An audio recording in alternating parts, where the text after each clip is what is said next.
एक ही सीजन में एक ही बार में इतना बड़ा मेंढक कैसे हो गया है? वो तो उसे आप जल में डाल दीजिए, जिंदा रहेगा। मारे और आपने हाथ उठाया और फिर ये सोच के कि बालक के कहीं चोट ना लग जाए, और नहीं मारा उसे। तो देखिए, आपका एक ये प्रश्न हो सकता है कि ध्यान करें कैसे। बहुत से लोग ये समझते हैं इसके लिए कोई विशेष क्रिया करनी पड़ेगी, बड़ा भारी दिमाग पे वजन पहले से ही वो डालने लगते हैं कि ना जाने कैसी क्रिया है, हो पाएगी कि नहीं हो पाएगी। जबकि बहुत ही सहज आपको रहना है और बहुत ही सरल क्रिया है। सहज रहना है और सरल क्रिया है। लेकिन हम सारे दिन जो काम काज करते हैं, प्रतिदिन के काम, फिर हफ्ते के काम, फिर महीने के काम, फिर वर्षों के काम, ऐसी बहुत सारी एनर्जियाँ जो हमारे साथ नहीं होनी चाहिए, वो हमारे साथ जुड़ जाती हैं। अगर हम ऐसी बैड एनर्जी को अपने शरीर से हटाकर या ऐसी बैड एनर्जी को शरीर में जलाकर ध्यान धारणा पर बैठें, तो निश्चित रूप से हमारा ध्यान जल्दी लगेगा। बैड एनर्जी क्या है या रुकी हुई एनर्जी क्या है जो डिस्टर्ब कर सकती है? आपने देखा होगा साधारण तौर पर जब हम बैठते हैं तो अभी इंसान एक नहा धो के आया है, तरोताज़ा होके आया है, रात में उसे अच्छी नींद भी आई थी, उसके बावजूद भी जब वो बैठता है ध्यान पर या पूजा पर, तो वाशियाँ आने लगती हैं, नींद आने लगती है, नींद के झटके से आने लगते हैं। तो ये जो हमारे साथ बैड एनर्जी है उसका चक्कर है। जो नेगेटिव एनर्जी हमारे साथ जुड़ गई है वो ध्यान धारणा में हमें नहीं जाने दे रही है, ये उसका चक्कर है। तो इसे हमें हटा देना चाहिए पहले। या कुछ ऐसी एनर्जी है जो शरीर से बाहर निकल जानी चाहिए थी लेकिन निकली नहीं, रुक गई। जैसे मैंने आपको एक उदाहरण बताया था कि एक बच्चा है और वो किसी कारण से उत्पात कर रहा है और आपकी इच्छा हो रही है कि आप उसे मारें, और आपने हाथ उठाया और फिर ये सोच के कि बालक के कहीं चोट ना लग जाए, और नहीं मारा उसे।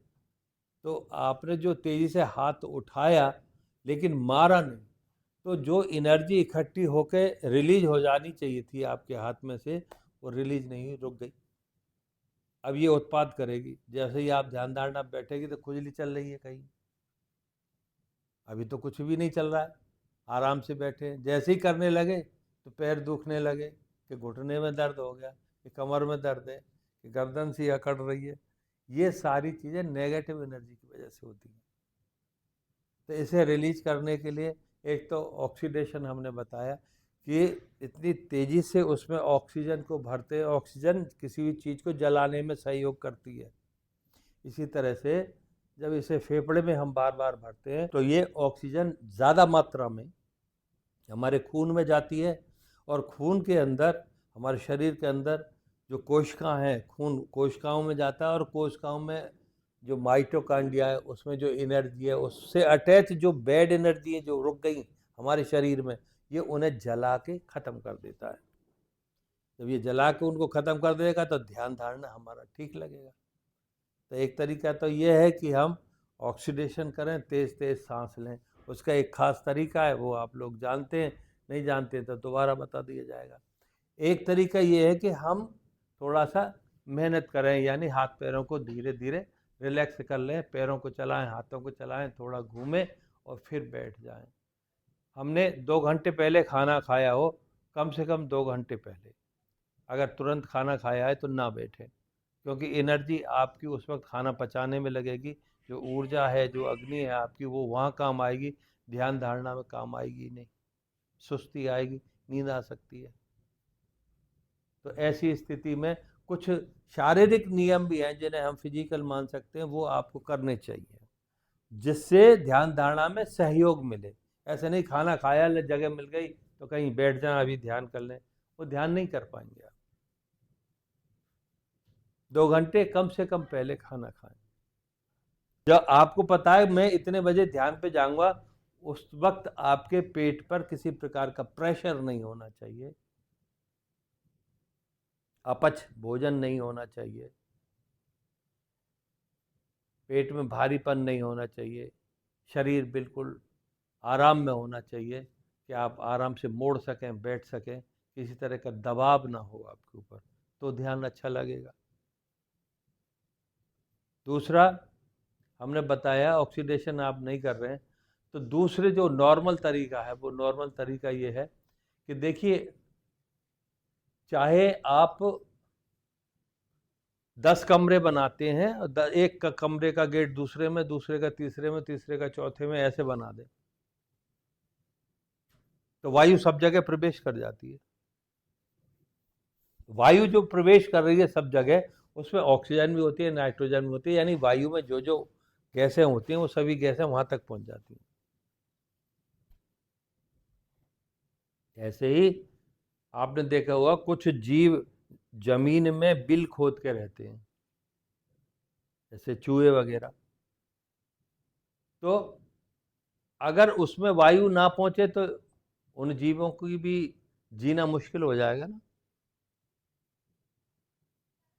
कितने टेढ़े मेढ़े रास्ते होते हैं चूहे के बिल, वहां भी वायु पहुंचती है और जीव सुरक्षित रहते हैं, वायु लेते हैं। ऐसे ही देखिए, हमारी ये शरीर है और इस शरीर में हमारी नासिका है, नासिका में 2 छिद्र हैं, दोनों छिद्रों से हमारे दोनों फेफड़ों पे वायु आती है, जाती है, जो हमारे डायफ्राम के हिसाब से आगे पीछे होने से फेफड़ों में अंदर वायु जाती है, फेफड़ों से वायु निकलती है। हमारे फेफड़ों में इस तरह का जब खून का प्रभाव होता है तो हीमोग्लोबिन में वो वायु यानी ऑक्सीजन मिल जाती है और फिर पूरे शरीर को मिल जाती है। यही क्रिया हमारे बार बार चलती रहती है। अचेतन मस्तिष्क इसको चलाता है, ये चेतन मस्तिष्क का काम नहीं है। आप सांस कितनी ले रहे हैं और आपने सांस कब ली, आपको पता ही नहीं, अंदाज ही नहीं है। आप चेतन मस्तिष्क आपका रेस्ट में है, बिल्कुल आप सो रहे हैं, फिर भी आपका श्वास चलता है। इसको कंट्रोल करने वाली जो चीज है वो अचेतन मस्तिष्क है, और अचेतन मस्तिष्क में ही विचार आते हैं। अचेतन मस्तिष्क चेतन मस्तिष्क में विचार भेजता है। चेतन मस्तिष्क का कुछ और काम है, अचेतन का कुछ और काम है। चेतन मस्तिष्क में हम अपने शरीर को चलाते हैं, अचेतन मस्तिष्क में जो स्वतः ही क्रियाएं होती हैं, जैसे मल मूत्र का बनना, आप सो जाते हैं, चेतन मस्तिष्क पूरी तरह से रेस्ट में होता है, फिर भी पाचन क्रिया चलती रहती है, फिर भी किडनी काम करती रहती हैं। हमारे शरीर में जो पानी है, जो विकार है, जो पानी में अशुद्धियां, उनको निकाल कर फिल्टर करके किडनी यूरिन में इकट्ठा करती रहती है, पेशाब के माध्यम से उसे बाहर निकालने की कोशिश करती है, उसे इकट्ठा करती है गोल ब्लैडर, उसमें यूरिनर ब्लैडर में। तो ये क्रिया अनैच्छिक क्रियाएं, ये अनैच्छिक क्रियाएं सारी चलती रहती हैं, इन पर कंट्रोल अचेतन मस्तिष्क का है। लेकिन हमें स्वेच्छा से कहीं जाना है, देखना है, सोचना है, समझना है, ड्राइविंग करनी है, पढ़ना है, खाना खाना है, ये सब चेतन मस्तिष्क है। किसी से बात करनी है, वार्तालाप होनी है, क्या हमने सुना, क्या जवाब देंगे, ये सब चेतन मस्तिष्क का काम है। चेतन मस्तिष्क आपको ध्यान धारणा में बिठाता है। चेतन मस्तिष्क ध्यान धारणा में आपको अंदर का सफर तय नहीं कराता, अंदर का सफर तय कराता अचेतन मस्तिष्क। और अचेतन में क्या क्या चल रहा है उसका आपको बोध भी नहीं है। अचेतन में क्या क्या चल रहा है इसका आपको बोध नहीं है, और जैसे ही आप ध्यान में जाते हैं आपको अपना भी बोध नहीं रहता है। जैसे हमें अचेतन मस्तिष्क का बोध नहीं है, जैसे ही हमारा मन, हमारा शरीर, हमारा दिमाग, हमारा ध्यान लगता है, तो ठीक अचेतन मस्तिष्क में जैसे ही उसका संबंध जुड़ता है, तत्काल हम अपनी सुध बुध खो जाते हैं, और अपनी सुध बुध खो जाना ही ध्यान है। अब इसे अनेकों योगियों ने अपने अपने तरीके से, बहुत तरीके से बताया है।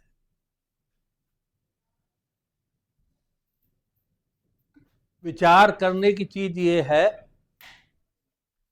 कि सांस लेने की जो क्रिया है वो एक छिद्र से भी पूरी हो सकती थी। अगर हमारी नाक में एक छिद्र होता तो भी हम सांस ले लेते। फिर भी परमात्मा ने दो छिद्र रखे हैं। दो छिद्र रखने का प्रकृति का कोई कारण होगा, नहीं तो एक से भी काम चल जाता। दो छिद्र रखे हैं। दो छिद्र का मतलब इनको प्रकृति ने विशेष रूप से चुनाव में रखा है, अपने उसको चुन के रखा है कि नहीं दो ही चाहिए। बेशक ये दोनों छिद्र जाके एक हो जाते हैं और फिर दो में बदल जाते हैं दोनों फेफड़ों में जाने के लिए। लेकिन ये दोनों छिद्र हमें बहुत सारी शरीर की संकेत देते हैं कि हमारा शरीर किस स्थिति में है। जैसे हमारा शरीर इस वक्त गर्म है या ठंडा है, हमारा शरीर चंद्र की स्थिति में है या सूर्य की स्थिति में है, हमारा शरीर इड़ा में है या पिंगला में है या सुषुम्ना में है। ध्यान में हमें क्या करना चाहिए? सुषुम्ना में जाएं, इड़ा में जाएं, पिंगला में जाएं। शरीर का तापमान ठंडा करें या गर्म करें। ये सब चीज भी ध्यान धारणा में अत्यंत उपयोगी है। ये जो देखिए, ऐसे सांस छोड़ के देखिए, किसी एक छिद्र से सांस ज्यादा आ रही है,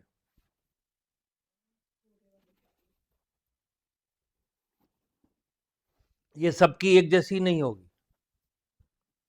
किसी की दाएं से चल रही है, किसी की बाएं से चल रही है। जिन लोगों की बाएं से चल रही है, इसका मतलब वो चंद्र स्वर में है। चंद्र स्वर का मतलब चंद्रमा शीतल होता है, वो ठंडे स्वर में है। इस वक्त उनका शीतल स्वर चल रहा है। जिनका दाहिना चल रहा है वो सूर्य स्वर में है। सूर्य तापमान बहुत अधिक होता है, गर्म होता है सूर्य, इसलिए वो गर्म स्थिति में है, शीतलता में नहीं है, ऊष्मा में है। ठीक है। और जिनके दोनों चल रहे हैं, बिल्कुल सेम हवा हवा आ जा रही है, उनका सुषुम्ना चल रहा है। इसको बाईं तरफ वाली को इड़ा बोलते हैं, इसको पिंगला बोलते हैं, और जो दोनों स्वर चलते हैं तो उसे सुषुम्ना बोलते हैं। ठीक रीढ़ की हड्डी में इसी प्रकार के भी छिद्र होते हैं। दो छिद्र दाएं बाईं तरफ, बहुत पतले बारीक छिद्र होते हैं। एक बाईं तरफ वाले को हम बोलते हैं एड़ा, दाएं तरफ वाले को पिंगला बोलते हैं, और बीच में थोड़ा बड़ा छिद्र होता है, वो भी सीधा होता है एकदम, हर हड्डी की रीढ़ की हर टुकड़े में से निकलता है। छोटे छोटे टुकड़ों से मिलकर रीढ़ हड्डी है। इस रीढ़ की हड्डी में बीच में एक छोटा छोटा छेद मिलकर एक नली जैसी आकार की बना लेता है, उसको बोलते हैं सुषुम्ना नाड़ी। जब सुषुम्ना में सांस चलेगा, वायु सुषुम्ना से आएगा जाएगा, तो दोनों स्वर चलेंगे। इसका मतलब देखिए, बहुत अच्छी तरह से समझने की कोशिश करिए कि जब हमारे दोनों स्वर चल रहे होते हैं, इसका मतलब हमारी रीढ़ की हड्डी जो है, यहाँ से लेके जो सरपणी है, वो यहाँ तक मूलाधार से लेके सहस्त्रार तक जो आई है, इस तरह से बैठी है जो सरपणी हमारी, उसकी सुषुम्ना नाड़ी चल रही है। सुषुम्ना नाड़ी चलने के मोटी वाली नाली नाली चल रही है, मोटा वाला चल रहा है। जो ट्यूब है हमारी मोटी वाली खुली हुई है, न दाई न बाई, इनमें से कोई नहीं, बल्कि बीच वाली खुली हुई है। और आपको पता है कि जब शर्पणी उठती है, कुंडलनी उठती है, तो इसी सुषुम्ना में से जाती है, इसी सुषुम्ना में से उसको प्रवेश करना होता है। जैसे ही वो उठ के चलती है, तत्काल सुषुम्ना में से ऊपर चलती है। और अगर आपके दोनों स्वर चल रहे हैं, तो उस वक्त अगर आप ध्यान की स्थिति में बैठे हैं, तो आप ये समझ लीजिए हर स्थिति आपके अनुकूल है, ध्यान लगेगा ही लगेगा। और हो सकता है कि ध्यान आपकी ऐसी अच्छी स्थिति में पहुंच जाए कि आप समाधिष्ठ हो जाए,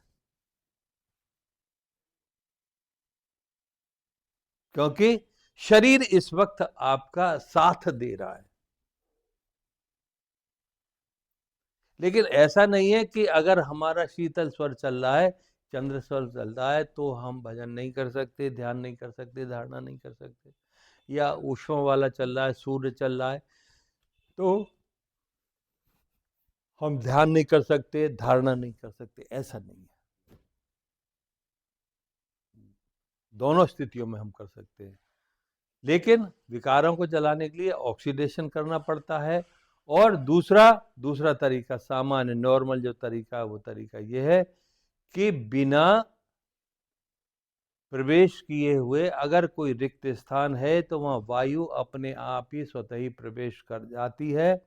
ऐसे ऋषि मुनि जो लगता है कि सांस भी नहीं ले रहे हैं फिर भी जीवित रहते हैं, उसका कारण ये है कि वो अपने श्वसन तंत्र को इस स्थिति में ले आते हैं कि वायु स्वयं फेफड़े तक प्रवेश करती रहे और निकलती रहे धीरे धीरे, और उतनी कम मात्रा में आने वाली ऑक्सीजन से भी शरीर चलता रहे। योगी अपने शरीर को उस स्थिति में ले आता है, और वहां जब वो समाधिष्ट होता है तो उसको, ऐसा व्यक्ति जब ऐसी स्थिति में समाधिष्ट होता है तो उसे आप जल में डाल दीजिए, जिंदा रहेगा। वायु में बैठा है, कोई दिक्कत नहीं है, सांस नहीं चल रही है, आपको पता है इसकी सांस नहीं चल रही, फिर भी जिंदा रहेगा, क्योंकि अत्यंत धीमी गति से उसका श्वसन चल रहा होता है। इसको बोलते हैं शीत निष्क्रियता। जैसे कछुआ मिट्टी के अंदर जिंदा रहता है, जैसे मेंढक मिट्टी के अंदर जिंदा रहता है, जब ऋतुकाल निकल जाता है तो मिट्टी सूख जाती है और मेंढक उसके अंदर पड़े रहते हैं, श्वसन तंत्र बिल्कुल उनका धीमा कर लेते हैं, सूख से जाते हैं, बिल्कुल कमजोर हो जाते हैं, सांस भी नहीं ले पाते हैं। लेकिन जैसे ही अनुकूल वातावरण आता है, बारिश होती है, तत्काल टर टर टर टर करने लगते हैं, जीवित हो जाते हैं। एक ही सीजन में एक ही बार में इतना बड़ा मेंढक कैसे हो गया? वो शीत निष्क्रियता में था पहले, अनुकूल वातावरण होते ही वो बाहर आ गया। तो ऐसी शीत निष्क्रियता समाधि में होती है मनुष्य की। मनुष्य भी उस स्थिति में जा सकता है कि अपने जीवन को ज्यादा लंबा चला सकता है, समाधि में बहुत दिन तक बैठ सकता है। ऐसी स्थिति में ना तो ज्यादा ऊर्जा खर्च होती है, ना ज्यादा ऑक्सीजन की जरूरत पड़ती है, ना वो ज्यादा श्वसन की आवश्यकता पड़ती है, ना पानी की आवश्यकता पड़ती है, और एक लंबे समय तक वो बैठ पाता है। तो हम धीमा वाला कर रहे थे, ऑक्सीडेशन वाला नहीं कर रहे थे उस दिन। धीमे में अगर आपको जाना है तो वो ऐसे जाना पड़ेगा कि आप पालती अलती लगाइए, आराम से बैठिए। पहले तो सुखासन पर बैठना है। सुखासन का मतलब जिस आसन पर आप ज्यादा से ज्यादा देर तक बैठ सके, वो आसन लगाइए। पैर टेढ़ा है, सीधा है, कोई दिक्कत नहीं है, पैर लंबे हैं, कोई दिक्कत नहीं है, ठीक है। ये तो आसन है, आप चाहे पद्मासन में जाएं चाहे सुखासन पे जाएं, तो जिसको जो सूट करे वो आप वो करे। ऐसा नहीं कि साहब हम तो पद्मासन पर ही जाएंगे। अगर शरीर अलाउ नहीं कर रहा है पद्मासन के लिए तो न जाएं, सुखासन पर बैठे, वज्रासन पर बैठे, जैसे आपको सुविधाजनक हो वैसे बैठे। लंबे समय तक बैठना है, ये सोचकर आपके शरीर को कष्ट नहीं हो रहा है इस आसन में, वैसे आसन में बैठे हैं आप। आसन का मतलब बैठने की मुद्रा। एक आसन वो है जो आपने बिछा रखा है नीचे, वो भी सुखासन होना चाहिए। वो भी ऐसा नहीं होना चाहिए कि हार्ड है, कि चुभ रहा है, कि कोई हमें परेशानी हो रही है, उसमें भी आप नहीं बैठ पाएंगे। बिछाने वाला आसन सुखासन हो, बैठने वाला आसन भी सुखासन हो। आराम से बैठे, हाथों को अपने लिंग के ऊपर रखे, दाहिना हाथ ऊपर रहेगा, बायां हाथ नीचे रहेगा, ठीक है। हथेली आकाश को देखेंगी आपकी को, ठीक है। ऐसे ऐसे ऐसे नहीं करना, एक दूसरे को ऊपर रखना है सिर्फ ऐसे। अगर कोई यहाँ नहीं रखता है तो अपने थाई पे रख सकता है हाथ को, लेकिन हथेली ऊपर ही रहेंगी आकाश को देखती हुई। थाई पे भी रखी जा सकती है, ठीक है। है कोई दिक्कत नहीं है, पेट जिनका निकला हुआ है वो थोड़ा आएगा, थोड़ा बहुत, कोई दिक्कत नहीं है। नहीं ऐसा कुछ नहीं, बस आप तो खींच के रखिए, आराम से बैठना है। थाई पे अगर किसी ने रखा हुआ तो थाई पे रख लीजिए हाथ, और हाथों के फिगर ऐसे रखिए कि इन्हें एकदम सीधा करके नहीं रखना है आपको, मतलब दिमाग में ये बोझ नहीं डालना है कि इनको हमें सीधा ही करना है, ये तो गड़बड़ हो गई, टेढ़े हो गई। जहां अपने आप एडजस्ट हो रहे हो वहां छोड़ दीजिए। फिंगर्स आपकी अगर थोड़ी सी मुड़ रही हैं तो कोई दिक्कत नहीं, लेकिन हथेली ऊपर की तरफ होनी चाहिए। अभी वहां तक चलते हैं। जब इस स्थिति में आप आ गए तो रीढ़ की हड्डी को एकदम सीधा कर लीजिए। जिन्हें दिक्कत होती है, थोड़ा बेंड आता है, वो आसन लगा सकते हैं, हमने जो आसन दिए हुए वो नीचे लगा सकते हैं।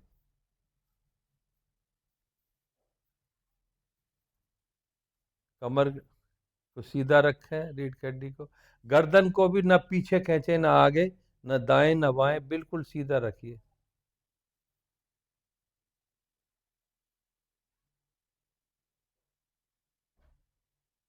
अब क्या करना है आपको? अब महत्वपूर्ण बात, अब यही आप इसी मुद्रा में बैठे रहिए, महत्वपूर्ण बातें भी सुनते रहिए, आंखें अभी फिलहाल बंद कर लीजिए। यहाँ बड़ी महत्वपूर्ण बातें मैं आपको बता रहा हूं। एक हमारा शरीर है जो पंच तत्व का बना हुआ है। जमीन पे ना बैठे, अगर मयंक आपको बैठना है तो, क्योंकि जमीन से टच होने पर वो आपकी ऊर्जा खत्म हो जाएगी। आप आसन ले, ठीक मोटा, उस पर ही बैठे।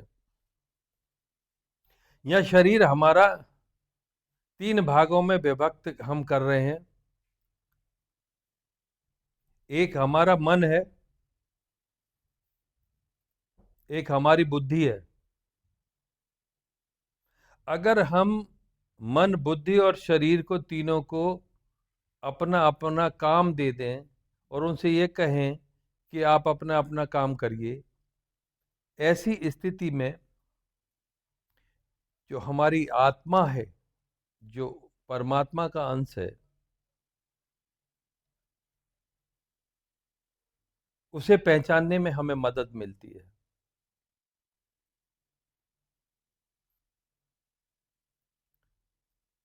दुर्भाग्य से ये इतने एक दूसरे में इन्वॉल्व रहते हैं कि कभी कभी हम मन को आत्मा और आत्मा को मन समझ लेते हैं, या आत्मा को शरीर, शरीर को मन समझ लेते हैं,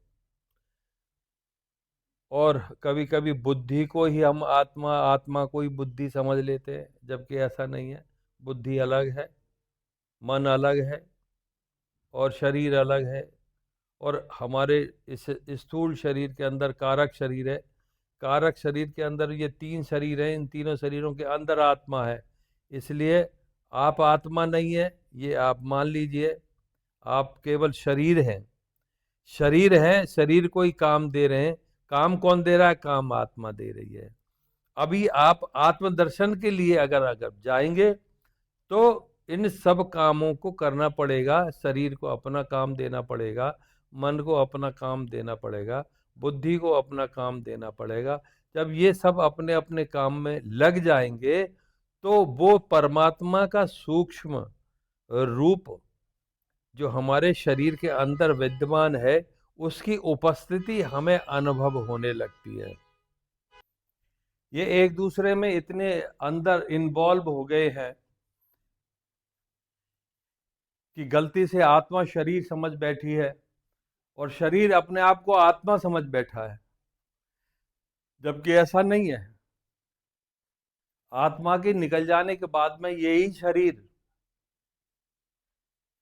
हमारा मृत घोषित कर दिया जाता है और इसे जला दिया जाता है, जबकि आत्मा अमर है, कभी मरती ही नहीं, कभी जलती ही नहीं। न पानी में मरती है, न अग्नि में मरती है, न उसे भोजन की जरूरत है, न पानी की जरूरत है, न श्वसन की जरूरत है। वो तो चिरकाल तक रहती है, चिरकाल तक रहेगी, उसका कोई काल नहीं है, वो समय से बंधी हुई नहीं है, वो हमेशा थी, है, रहेगी। ना ये शरीर मन है, न शरीर बुद्धि है, बुद्धि अपनी है, वो तो कारक शरीर के पास भी होती है। एक वासना में शरीर छोड़ने वाले व्यक्ति की वासना मरणोपरांत भी नहीं जाती है, इसका मतलब उसकी बुद्धि उस वक्त भी वही काम कर रही होती है।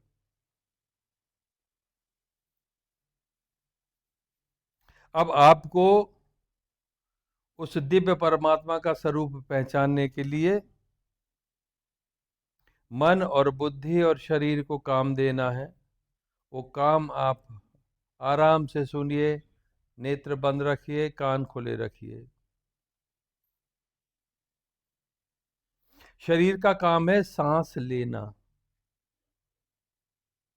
शरीर सांस ले रहा है, शरीर सांस ले रहा है। वायु अंदर जा रही है, आप महसूस करिए। सीधे बैठिए, कमर सीधी करिए भाई। जो लोग कमर सीधी नहीं कर पा रहे, सीधी करिए। आप थोड़ा सा जो आसन लगाया हुआ वो गलत है, आसन पे थोड़ा आगे की तरफ आइए, पतले हिस्से की तरफ, कमर सीधी हो जाएगी अपने आप। कमर सीधी नहीं रखेंगे तो काम नहीं बनेगा भाई। शरीर को काम दीजिए। शरीर को काम देना है कि हम सांस ले रहे हैं। शरीर से बोलिए, शरीर सांस लेता रहे, वायु आती रहे, वायु जाती रहे। न इसे तीव्र गति से लेना है, न तीव्र गति से छोड़ना है, बिल्कुल नॉर्मल रहिए।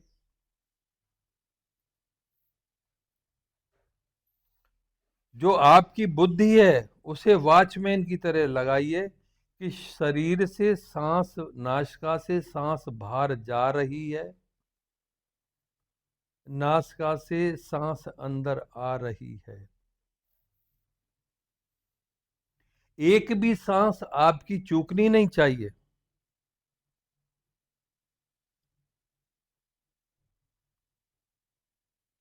किसी प्रकार का मिस्टेक नहीं होना चाहिए।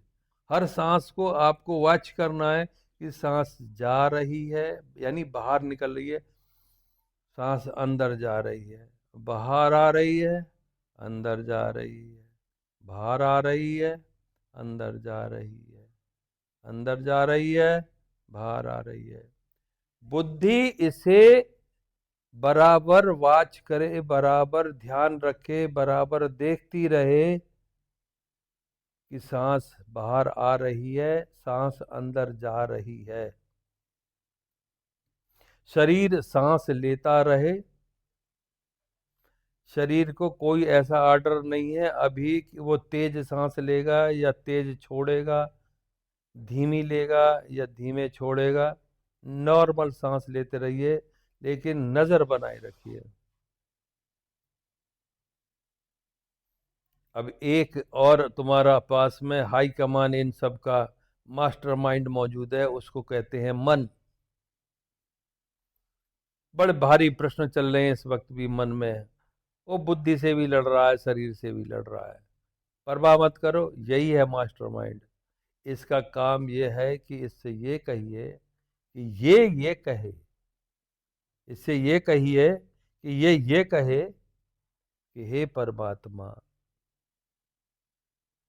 हे समस्त ब्रह्मांड के रचयिता और इसे नियंत्रित करने वाले,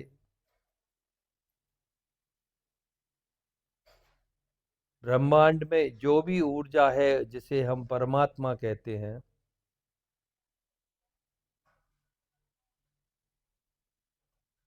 उनसे हमारा ये प्रश्न है कि हम कौन हैं, कहाँ से आए हैं, हमारे आने का उद्देश्य क्या है।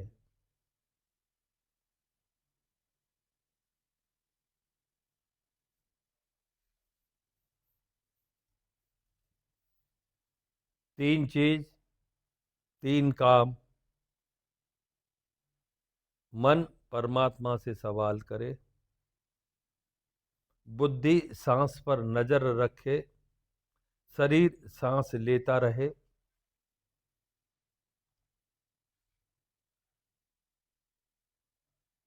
पूरी सांस छोड़नी है, पूरी सांस लेनी है, पूरी सांस छोड़नी है, पूरी सांस लेनी है।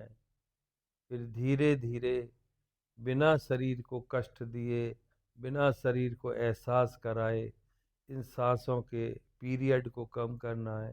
पीरियड कम कैसे करना है कि जितनी देर आपको सांस छोड़ने में लगती है, यानी 30 सेकंड, 20 सेकंड, 10 सेकंड अगर आपको छोड़ने में लगते हैं और 10 सेकंड आपको भरने में लगते हैं, 5 सेकंड आपको सांस भरने में लगते हैं, 2 सेकंड सांस भरने में लगते हैं, ये जो पीरियड है, ये जो श्वसन का टाइम है, अंदर सांस खींचने का समय और बाहर सांस छोड़ने का समय, इस समय को बहुत धीरे धीरे घटाना है।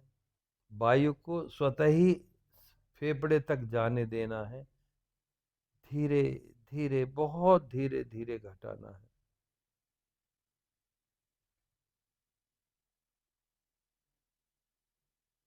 जिससे परमात्मा तत्व बहुत व्याकुल होगा, छटपटाने लगेगा।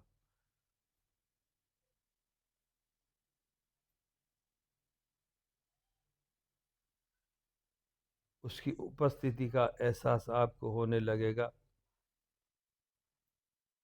मन सवाल करता रहे कि हम कौन, कहाँ से आए, आने का उद्देश्य क्या। सांस पर नजर बाहर जा रही है, भीतर आ रही है।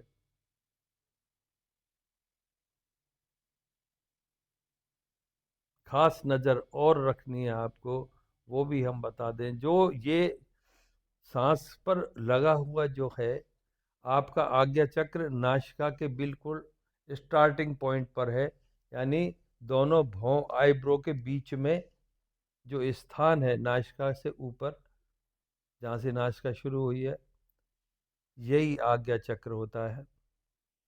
यहाँ आपको ध्यान केंद्रित करना है और यहाँ से करीब 4 से 6 इंच आगे आपको ध्यान लगाना है। अब आपको दो महत्वपूर्ण काम मैं बता रहा हूँ।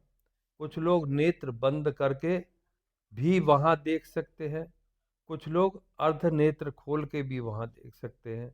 नेत्र आधे खोलेंगे जिसमें केवल आपके हाथ दिखाई दे सकते हैं, अपना सीना दिखाई दे सकता है, आपके पैर दिखाई दे सकते हैं। बस इतने से ज़्यादा नहीं खोलना है आपको, अगर आप खोलते हैं तो।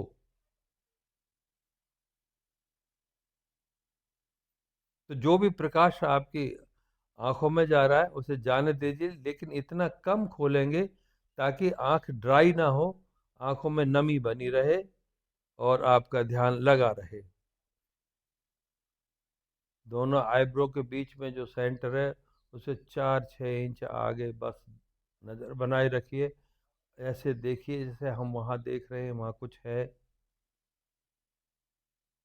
जो एकाग्र हो पा रहे हैं वो ठीक है, जो नहीं हो पा रहे हैं एकाग्र, तो अपने अपने दिए हुए गुरु के मंत्र का भी उच्चारण कर सकते हैं।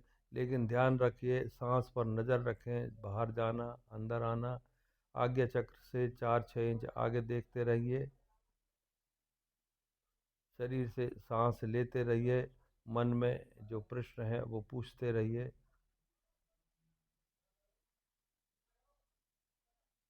समय धीरे धीरे घटाइए।